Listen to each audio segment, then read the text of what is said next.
What is going on, everybody? Welcome back to the number one super awesome, bestest tuning show on the internet. How is everybody doing today? It is Thursday, Friday here in the garage, so we are finishing off our Truly Wildberry before we move on to a single cut 18 watt.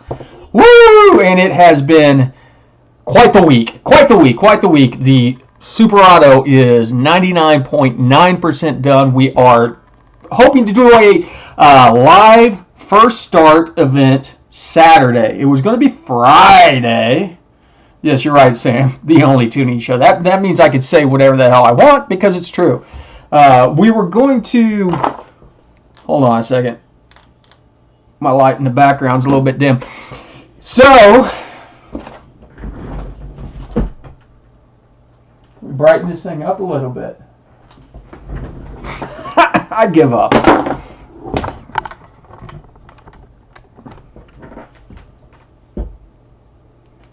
Better? Okay. Sorry. Technical difficulties. It wouldn't be a live show without the technical difficulties. That washes me out too much. Would not be a live show without the technical difficulties. Okay, where are we at? We are to the point now where we're about ready to start. I've got a couple issues going on here with... Oops, did I just freeze myself? Oh, there we go. I got a couple issues.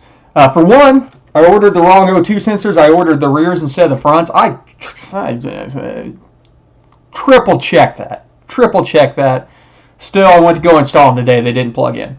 And I'm going to need the front O2 sensors because we're going to start this thing up in closed loop just so we can make sure it idles.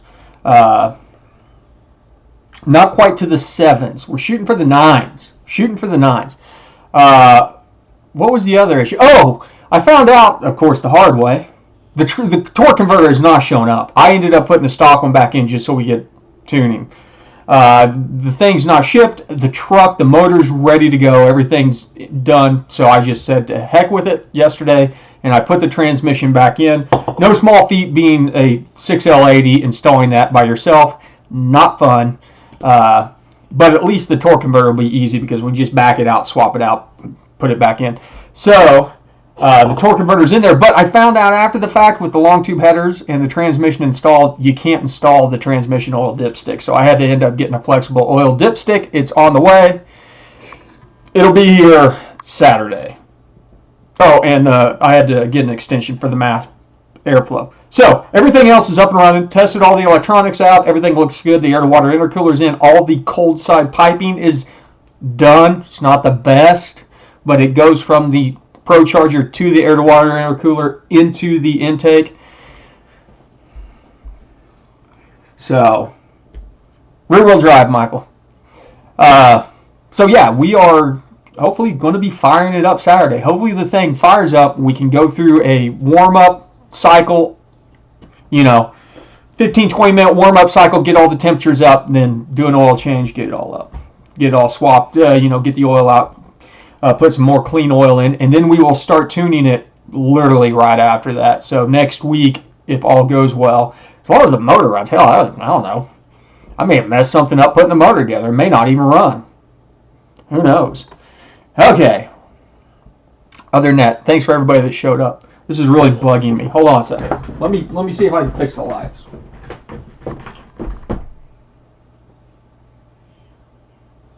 Occupy yourselves in the meantime. Ooh, even darker. Let's go brighter. There we go. Okay, that's better. Well, I am by no means an engine builder. Brandon says, is 0.84 Lambda close enough on NA at wide open throttle? Third, fourth generation? It's rear-wheel drive, Michael. I mean, 0.84 is fine. Third, fourth generation. Port injection, 0.84 is good. Go out to 0.9 NA on direct injection. Casa, I went with the 6L80 from TCI. That is the bolt-together one. But as I said, it's not here yet. So that'll be, hopefully it shows up before next weekend. 3,200 stall. But as I said, it's a bolt together, so you can easily change the stalls on it without having to send it in. Hey, Stevens, thanks for showing up for the live show, man. Let me know if you got any questions. Brian says AEM 300334. May have had an extra 3. Next series with OB connection. It's good. Brian, it's good as long as you have a 2008 or later. 2008 or later. That's the big thing because it doesn't work on the anything for 2008. A little bit interesting, whenever you hook it up and you put it in the OBD2 port, you then have to scan for new parameters and it'll show up as an extra device on there. How much fuel should I add on a 100 dry kit? I feel like I know this answer, but I can't think of it off the top of my head, Mike. Give me a second. Let me... Thanks, Michael. Why would 84 become a 89 on DI? Because on direct injection, since you're injecting directly into the cylinder, the properties of the fuel and burn in there allow you to run a little bit leaner without the risk of getting into detonation. Ooh, blower got a bad bearing. Jim, I went through the same thing and had to replace a bearing on my F1A whenever I did it.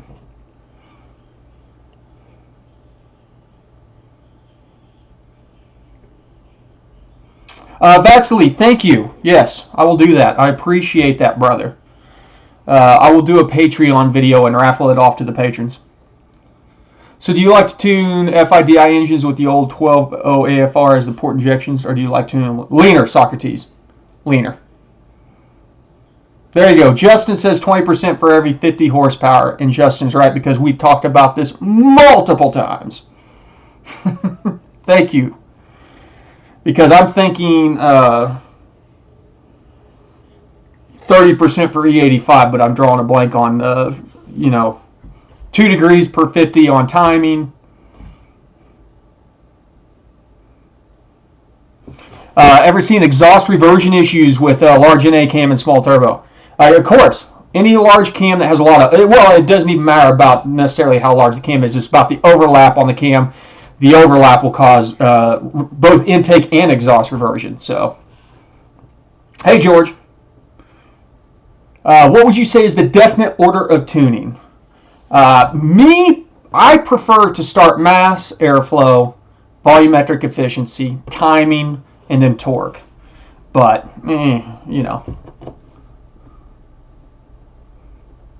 Yeah, Mauer 7.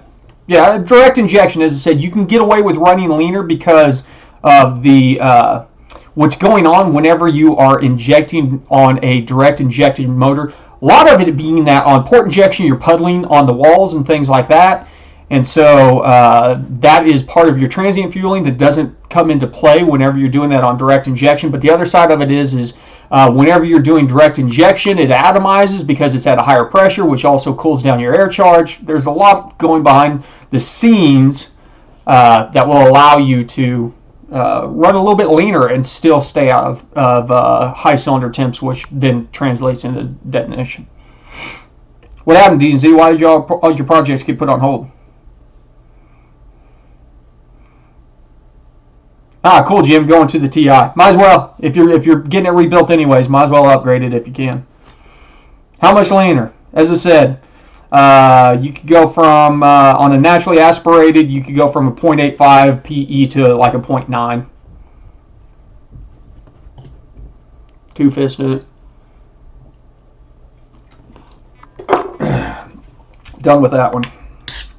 Hey, John, how you doing, brother?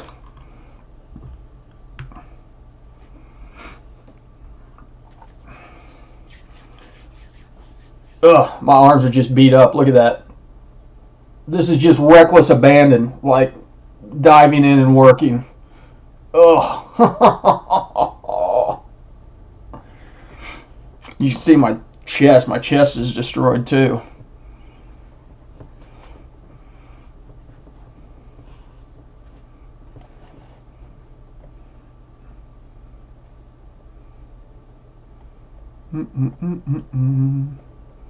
Normal day.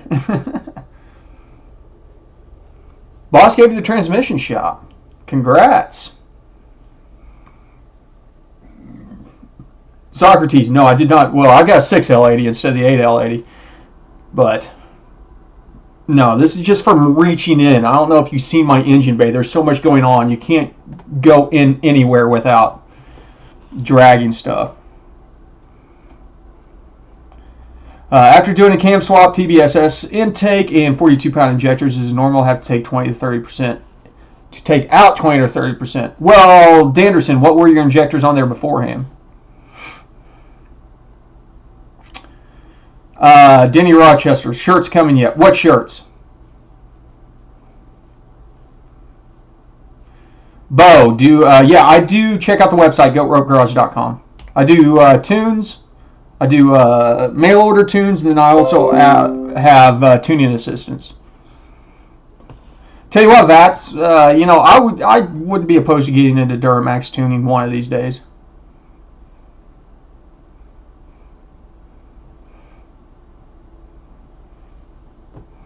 Wonder if I need to bump my air mass back up since I'm not boosted. Jim, if you're not boosted, put it in MAF only.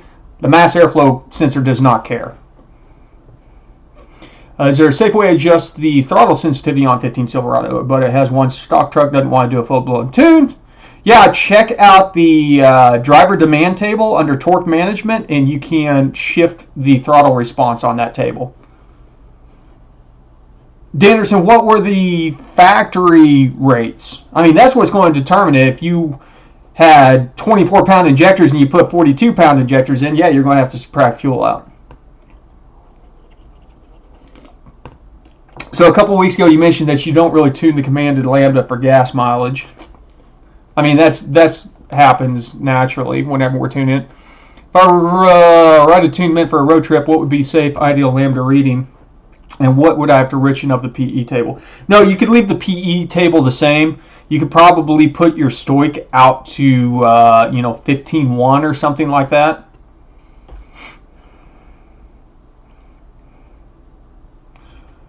Did a trans clean and relearn, car would be doing 70. It would bark the tires 410, 38, 380. Now my flex plate broke. What caused it? I lowered the trans shift time but pulled harder after the clean. Oh, yeah, lowered the trans shift time. There's a certain set point. Hey, Durflor, good to see you, brother. There's a certain set point there where you don't want to lower the trans shift time anymore. You need to be realistic on that.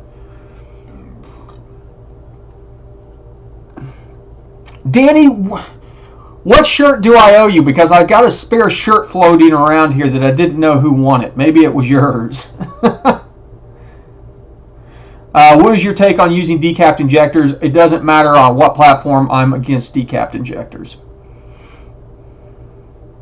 Actually hooked to the truck as we speak. Should I just adjust it under the map A option? Yeah, John. It's always hot as hell in Texas. Can you tune a gold throttle body to work on an LS2? I mean, Eric, as long as the thing plugs in and the TAC doesn't care, the throttle actuation controller doesn't care, you can tune anything to work on anything. So bring the shift time down to 0.25. You can try. Hey, Danny, good to see you, brother. Have you heard of the Advanced Fuel Dynamics Flex Fuel Kit? I think I know what you're talking about, Rome. But I don't know enough about Challengers. Listen, Justin's got a 5.7 Mopar that we're going to be diving into and doing Dodge videos here soon. So I will be able to have you more answers soon. I wish I could give you more. Jonathan, I paid $25 here and sent you an email to you, and I haven't heard anything in several days. Several days, Jonathan? I'll check right now.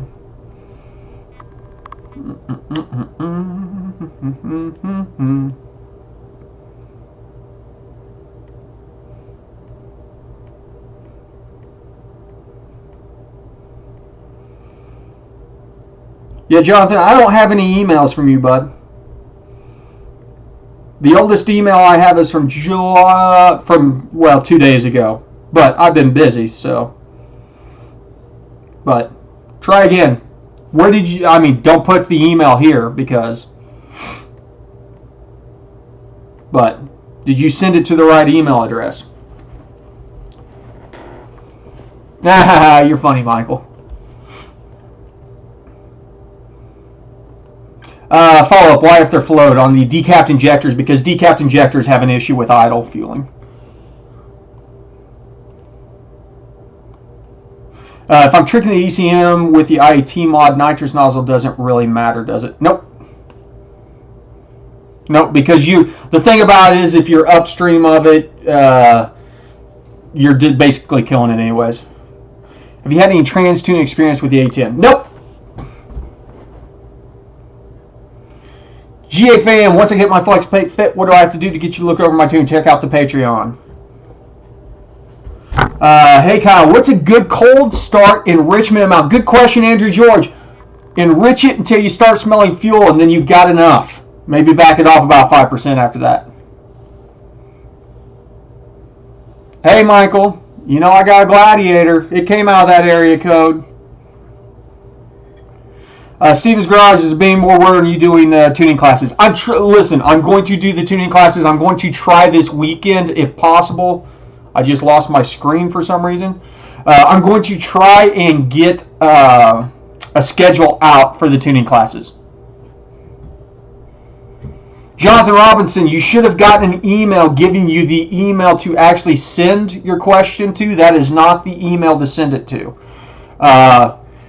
But send me another email to the info email. You got to realize I don't check that one very often because I get so many emails every single day on that email asking me questions. I send out an email as soon as you sign up for the Patreon with the email in which to send your tune questions to. It is also on the Patreon. You can find it if you go back through the post. Any chance of you jumping in the newer EcoBoost platform at all? John, yes, probably because my stepdad has one of the newer EcoBoost, and so we might do some stuff. Mike H says 2650 installed next week with 30% over injectors. Think I will fire safely with no change to the tune? No, it'll fire safely because you're not going to see any changes down on the bottom end.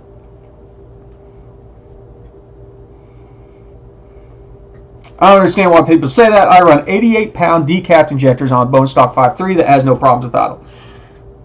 You are the exception to the rule, Fast Elite. Trust me. Sorry about that, Jonathan. As I said, check your spam folder and see if it got thrown into spam somehow. Because that is the first thing that I do whenever I see somebody sign up for the Patreon, and this is usually within an hour, I send out an email saying, here's how you get in touch with me, here's the tune address for sending any tunes and logs and things like that, because I try to hook you guys up. John, don't go crazy and only adjust it beyond like 50%. Yeah.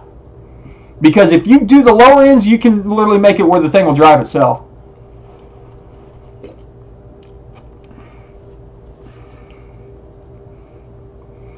Model 7, you are correct. He says in the Silverado, what if you didn't have the aux fuel system and that fuel cut happened?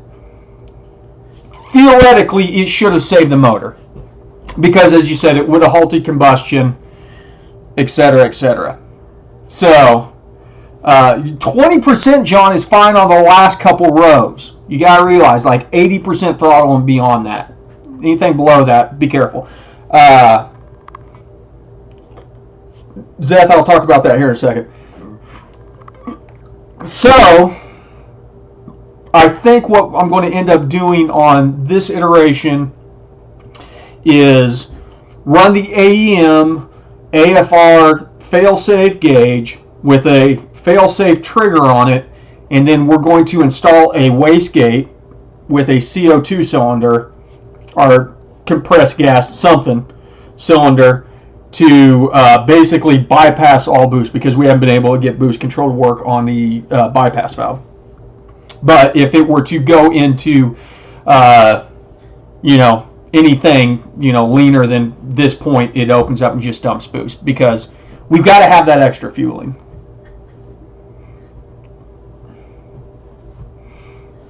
Yeah, Dirtfloor, I saw that. They're wanting over $2,000 for the DI engines.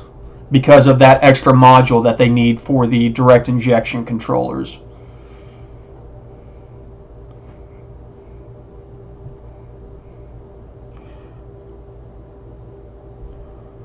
Christopher Galvin, any brand recommendations for a wideband that will work with my HP Tuners MPVI-2 Pro Link?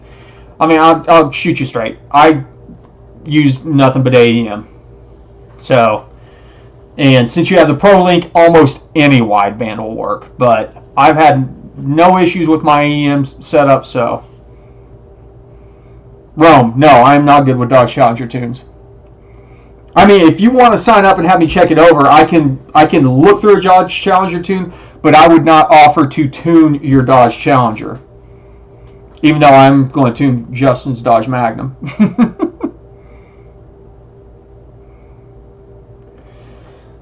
Mauer 7, see, that's the question. The thing about it is I don't want the factory cutting fuel ever. Spark is fine, but I haven't dug into that. Theoretically, there should be a way of doing something like that, but that's getting off into some crazy inside baseball where we're reverse engineering things. I'm a big fan of the 30-0300 myself. That's my favorite wideband.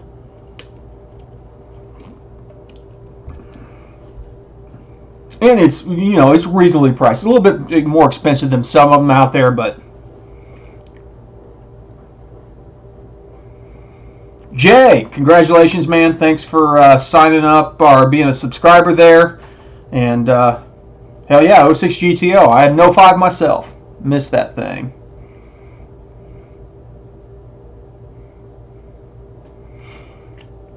When running map-only tune, is a common practice to raise the RPM for the P0068 airflow correlation. Correct, Andrew.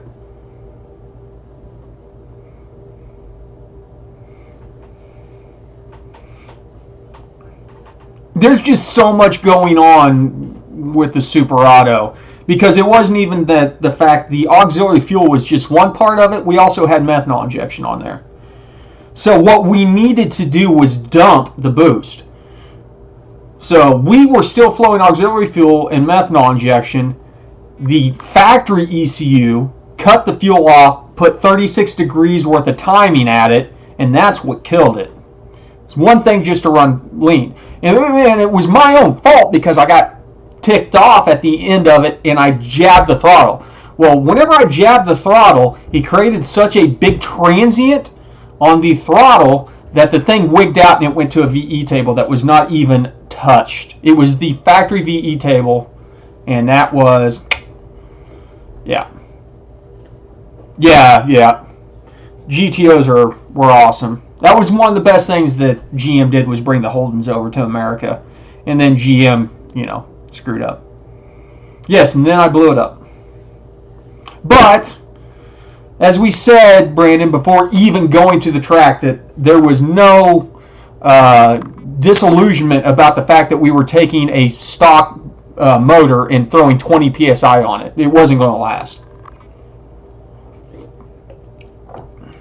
What do you know about the issues with reduced power mode if you're maxing out the speed limiter tables? Have this issue with my C7. Speed limiter tables. I've never heard of that problem, Eric. Generally, reduced power mode is tied back to throttle and accelerator position stuff, or airflow stuff. Michael Ingerly, yeah, I agree with you 100%. I thought Country Club would die first. Yeah,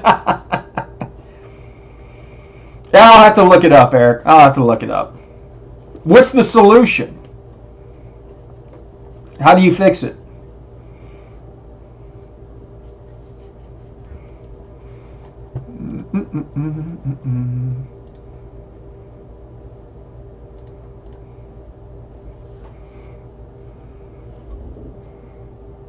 Turn down the speed limiter to 200. Well, were you trying to go over 200? Why does my monitor keep on dropping out here? What is happening?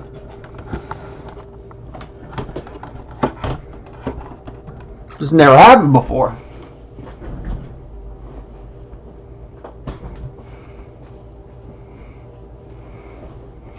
So what's the solution if you want to go faster than 200? You just peg it out and it doesn't matter? No, I guess if it's the speed limiter, you would be bouncing it off the speed limiter. How do you solve it?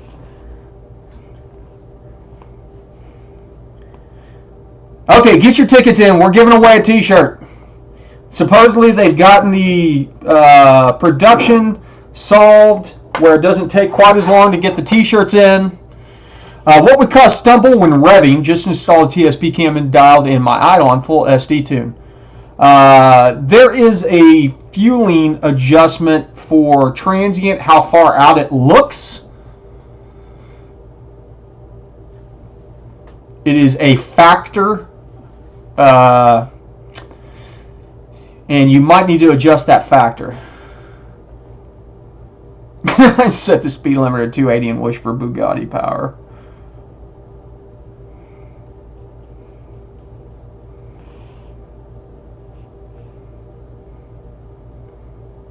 Wouldn't what be PE coming in?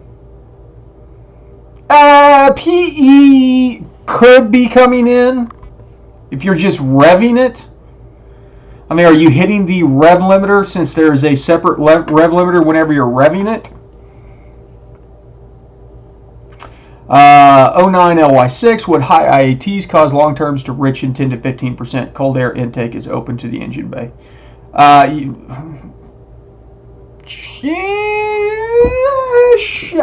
IAT shouldn't cause it to enrich it. It should cause it to go lean. Because your air is not as dense. What's your ECTs doing though? Because if your ECTs, change your cylinder air mass bias to 0 and see if that fixes that, Brad. Anything I own, I'd wish for a quick death long before 200. Yeah, there's I took my C6 up to 174, and at that point in time, it got a little bit sketchy. GA fam, how to become a patron? GoRopeGarage.com. There's a link at the top of the page there. How soon should Gen 3 or PE be coming in on a Gen 3 5.3? Depends on your modifications. Ryan, thank you for saying that, and thank you for coming to the live show. Ryan says, just want to thank for all your vids. Got a turbo working on my Camaro because of you. Will a high IAT of 150 cause more knock? Yes, it will. Not only will it cause more knock if your IAT adjustment tables are still stock, it will pull a lot of timing. Chevy for life. Did I miss your question?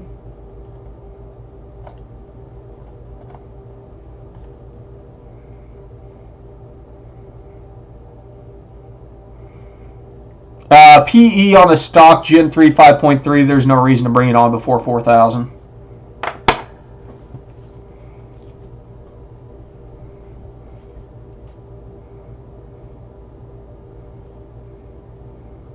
If for some reason you don't see me nining your R, wow, never mind.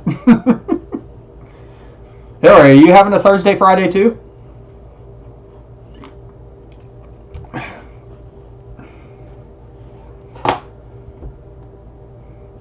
Got you, Chevy for life. Yeah, as said. You know, PE, you look at the 6 liters. Look at the Gen 3 6 liters. They don't even have PE on them. You know, I've harped on it in the past. Everybody's like, oh, PE makes power, PE makes power. PE itself does not make power. PE prevents things that rob power.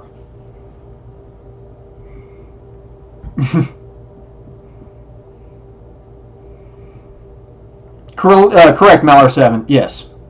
150 degree IATs, you are going to, because the air already going into a hot cylinder is just a higher chance of creating knock. You're telling me, Brandon, it is raining right now.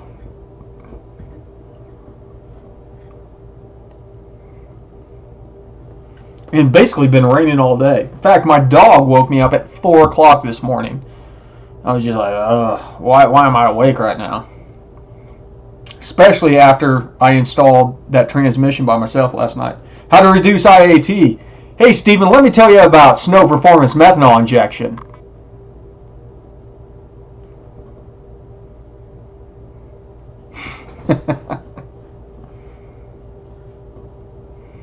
Danny, what size do you wear?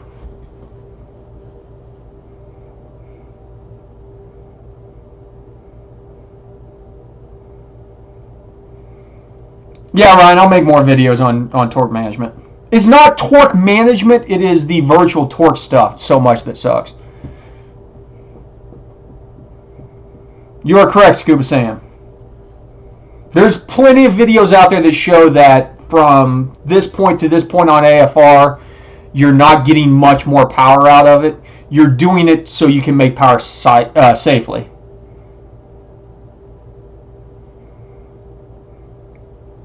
Justin says, I heard that if you use titanium exhaust valves on a nitrous motor and accidentally hit the rev limiter, it'll shatter the valve.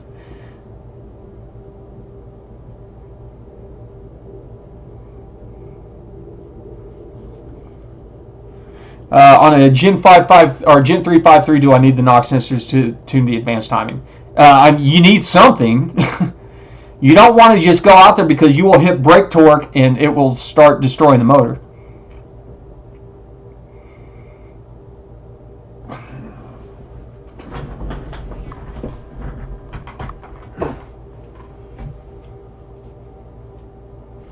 Danny, I've got a 2XL here, and I'm pretty sure it's yours. Pretty sure that's your shirt. Email me. Steelers 743, how bad is it to disable the cat cooling the COT is what he's talking about if you still have cats. During the tuning process, it's not an ordeal, but you don't want to leave it off all the time because it will, you'll end up ruining your cats. Brandon, mine was done in my garage on jack stands, so.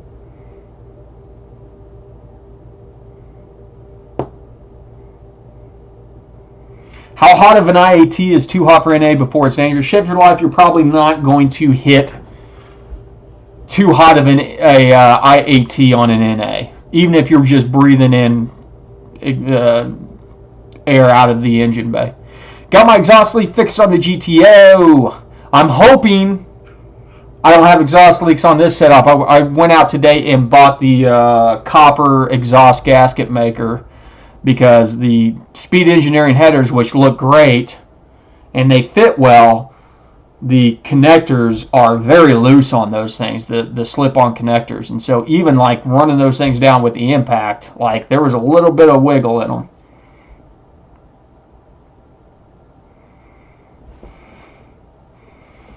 Matter 7, congratulations on picking up that 30 horsepower with just headers, brother. And thanks for reporting back on that.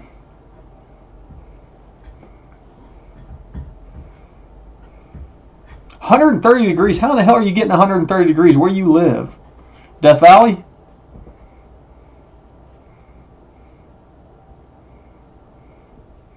What do you think of the HP Performance Academy guy? I actually like those guys, Ryan. There's worse people out there. They actually know what they're talking about for the most part. There's some people out there that act like they know what they're talking about, like me. I'm just kidding. I'll tell you if I don't know what I'm talking about. There are some people out there that act like they know what they're talking about when they don't know what they're talking about, and those are the guys you got to be wary of. It'll still run fine as long as you leave that IAT adjustment in. Danny, I too like to live dangerously. I reuse my factory manifold gaskets.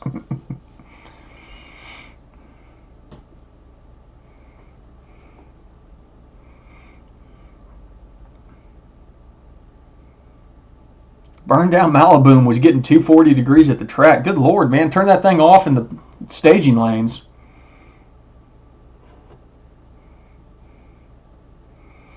Straight math on front of the throttle body, but it's right behind the radiator. So you're blowing hot air on there.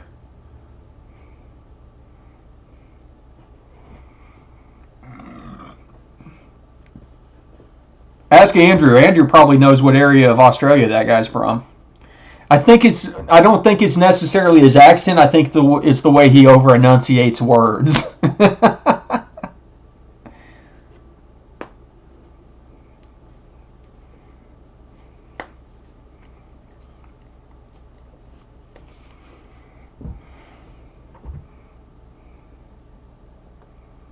What do you think between a turbo or a Pro Charger for an 06 GTO? Yeah, I mean, listen, I'm a Pro Charger guy. I'm biased, so don't ask me.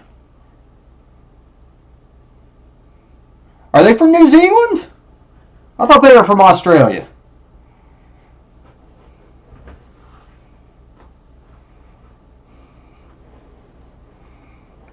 New Zealand. Okay.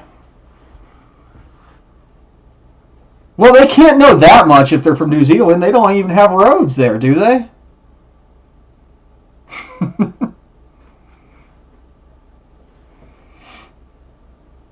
Yes, yes, exactly. Mile 7 says Saudi Arabia, IATs are always 130.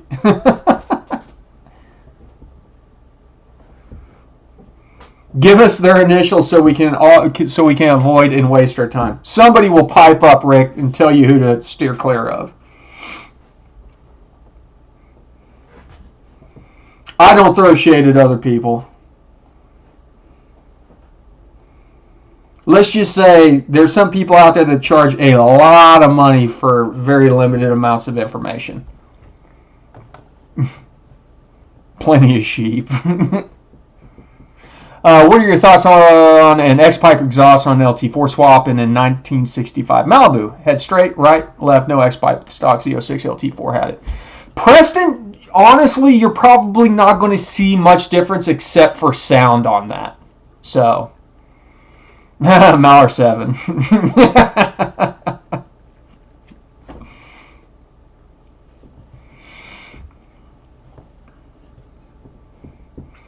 Summit 82 or 8720, 618 pack springs, 24 to 2600 stall, real main seal, high pressure oil pump, 50-pound injectors.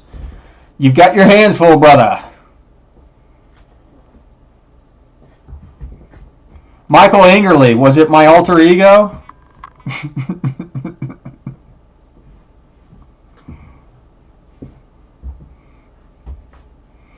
Ooh. Chevy for life as long as you take the bed off before. I don't want to do another 4-link with a bed on a truck. Yeah. That's Mauer 7, that's my big ordeal is their prices are a bit too much. A lot of the information, well, listen, I'm not going to talk about it. I'm not going to talk about it because it's not cool. Thank you, Global Media. I appreciate it, brother. Hey, Ted. 12400 stock M5. Want to try? Want to try what, H425? You want to race? You want to line them up? Yes, I had Caltrax before I did the 4-link.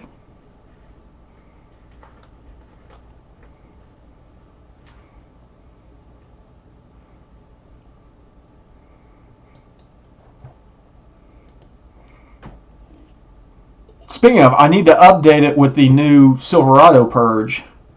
I think it's going to be a little bit more grandiose than the Project Country Club Purge. I probably would have been fine with the Caltrax on the truck, but I just kind of got a hair up my ass one day and decided I wanted to do a 4-link install on my truck because I'd never done one before. So it's kind of like how I do everything. It's like, it'd be kind of cool to do that. Next thing you know, I'm cutting brackets off, pulling the axle out, welding brackets on. Did you put LEDs in the purge stream? Is this cool now? Are we doing stuff like that? Are underglows back?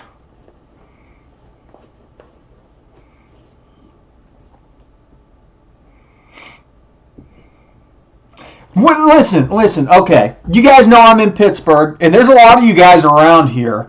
There's a lot of crazy stuff going on, but before the season is over or something like that, do you guys want to do some kind of car meetup or something?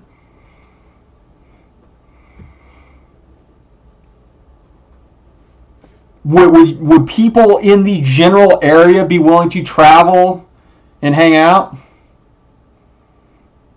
No, it's going to be in like western Pennsylvania or Ohio.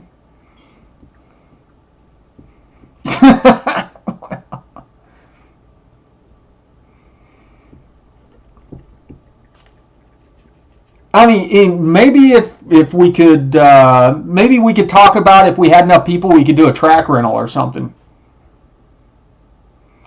What's the Super Auto weigh? I have no clue, Brandon. I've not scaled it.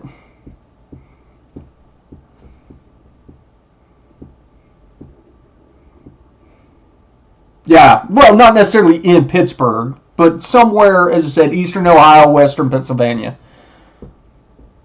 Oh, thanks, Rick. I'm glad you enjoyed it, man. And honestly, I appreciate you being a guinea pig on the first class because that was a lot of information to digest. Yeah, no worries. I understand if it's too far. I'm talking about people that are nearby.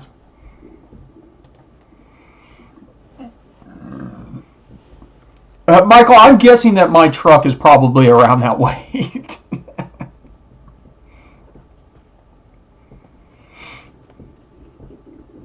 We'll see. I'd say I don't even know if thing's going to start. Listen, meth is awesome. As long as it's being injected into your intake. Listen, you guys got about 2.5 minutes left on the raffle. If you've not already signed up, hit the exclamation point raffle for your chance of winning a Tuned by Me shirt. Goat Road Garage Tuned by Me shirt. And if you have previously won stuff and you've not gotten it yet, maybe email me. I've got a list of stuff to go out. I promise. Everybody that's won coffee mugs, I apologize. Listen, I've been so busy, but yeah. That is not correct, Eric. You've been reading Corky Bell's book, which is way out of date, so if you believe that meth is a bandage. What are the best bolt-ons for a 5.0? Man, I don't know. Given that's a dual overhead cam, I'm guessing probably, well, I guess camshafts aren't bolt-ons, but they sort of are because it's easy to swap those things out. Intake manifold and headers, yeah, Mahler 7 is right. Intake manifold and headers are about the best upgrade, bolt-on upgrade for any vehicle. Short of just going to a supercharger or a turbocharger. Forced induction is the best upgrade. You have any idea what a bad trunnion sounds like? Danny, somebody probably does.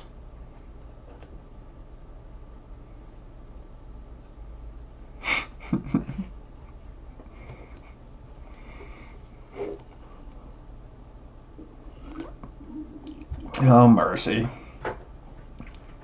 Michael, what's a tittle? A tittle for a Mopar. There you go. Zest says it sounds like a bird chirping.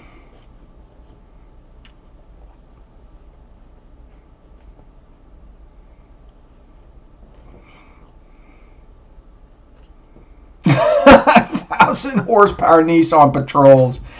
That would be awesome, H425. I'd be honest with you. There's all kinds of crazy stuff over there, man. I love the car culture over there. Would you drive to a muffler shop with open headers, no wideband? I mean, if the thing runs, just don't get salty with it. Don't wide open throttle that thing. But yeah, if it runs, might as well. Yeah, I've heard that H425. He basically said that tuners suck out there and they're very expensive. So, I have heard that from multiple people. But I love the fact that there's so many people that are getting into the process and learning tuning and stuff over there. Tittle is like a nipple, but classier.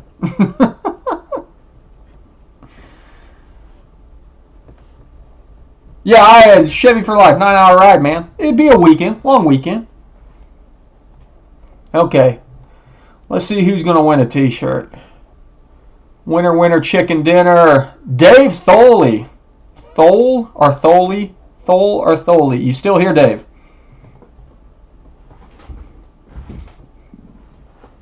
Where's Michael at? Say rigged. Even though he won last weekend. All right, I guess technically it was a weekend before. Hi, Holly. Awesome, Dave. Shoot me an email to info@GoRopeGarage with your shirt size, and I will get you a shirt ordered up. It'll take a couple weeks, but I'll get it out to you. Hey, Zeno.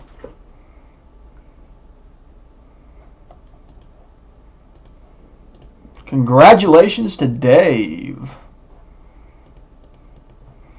Dave, you can also just go to the website, goatropegarage.com, and use the Contact Us form down at the bottom. Just let me know that it's you. Give me your address.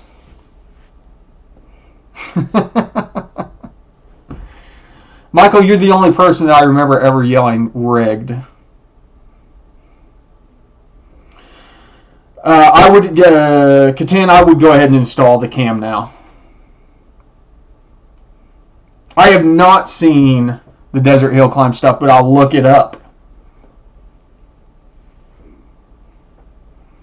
Well, as I said, we'll talk about it, trying to do something possibly this fall. Possibly this fall we can do some kind of meetup. Even if we only have like 10 people show up. It'd be cool. Shoot some video, look at some viewers' cars, stuff like that. You know, nothing crazy. Granted, as long as the plague doesn't kill all of us between then. So... listen, we are going to cut her a little bit short tonight. A, I gotta use the bathroom, and B, I'm exhausted. You guys know the drill. ABT, always be tuning. Check it out. Keep your eyes peeled this weekend for the live stream of the first start. Fingers crossed. This thing runs. I've gone over it multiple times. I know all the grounds are in place, so that's the important things. But thanks everybody as always for showing up on a Thursday night. I will see you guys. What time Saturdays? Any idea? Ruthless. It'll be Saturday afternoon sometime. No idea. We're waiting on parts to show up Saturday. I have to then quickly install those parts. Once they're installed, we'll get into it. So you guys know the drill. Always be tuning. See you guys next weekend.